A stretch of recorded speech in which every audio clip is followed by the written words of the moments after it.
When you move these plates, he found, back and forth mechanically, the voltage started to change. Just moving the plates closer or further apart. That top figure up there started to vary. If you got varying voltage, you've got energy. And this was what he was tapping. Now that is one source. The other source is what's called thermionic. It takes heat from your body, heat from the air. That is then processed through what is called a triboluminescent substance. And that simply means it's like the phosphor on your TV. The phosphor gets hit with an electron gun, and it emits light of a certain frequency. But if you hit that phosphor with that same frequency of light going the other way, it makes electricity come out the other side. Photoelectric effect. All atoms in our part of the universe share energy between each other in what's called the infrared spectrum, the heat spectrum. So if you get a material that is responsive, instead of to visible light, but to the invisible infrared radiation, then that will convert to electrons on one side of this material, and we put what's called a tuned circuit in a cavity, just like Moray did, and it will strip mine those extra energetic electrons off and into a little spark gap and down to recharge your battery. So those two types are free energy, and there are people working on it in a network that I'm a member of in France and here in Mexico, Australia, and elsewhere probably. But the main part of our membership is in those countries. We are able to succeed with what we've got to varying degrees, but basically if you use the atmospheric one I told you about, this one here, you'll be able to trap mechanical pressures on the outer Van Allen belt and turn them into electricity and charge batteries, which you then run inverters from, and you've got power to run your home without the power company. Obviously one of the reasons that it's not been widely distributed.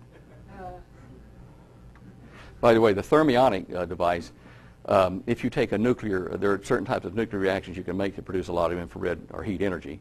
And if you do that inside of a material, of a vault that's lined with that triboluminescent material, you can convert that heat from that nuclear reaction straight into electricity, which may or may not be what Bob Lazar was talking about when he talked about his alien sport craft he saw with the 3 gravity wave focus machines out at Area 51. He did describe something which I believe to be what we use ourselves. So whether they use an element 115 and bombard it with neutrinos and get heat out of it or whatever, they're actually taking heat, like I'm telling you, and converting it straight into electricity. To a certain degree, solar silicon cells do the same thing for us in solar collectors.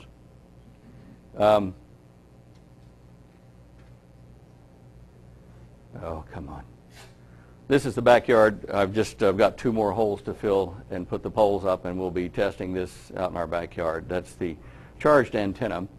You put an insulated wire, insulate it to 30 to 40,000 volts so it won't leak into the atmosphere, and you charge it up and it becomes your balloon to be compressed by the impact on our outer ionosphere and Van Allen belt. Yeah.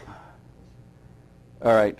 All right, look, I'm not going to explain this. I'm just going to show you some of the water and aircraft that I have made and tested here since that time and some I'm working on now. They cycle about every 5 seconds. This one was something that I made for a DARPA proposal for a micro aerial vehicle for surveillance. This was along the same lines. They weren't accepted, by the way, so there's nothing secret here. These all employ the principles of vortex spins in air or charged air. This is another one we built in Australia, stateside.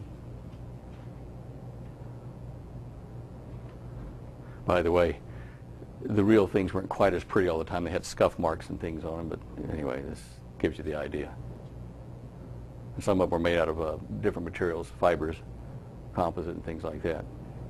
All of these have definite reasons for their design.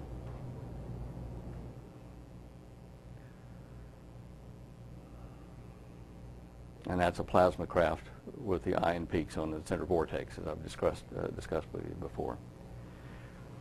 Okay, that's probably enough for today.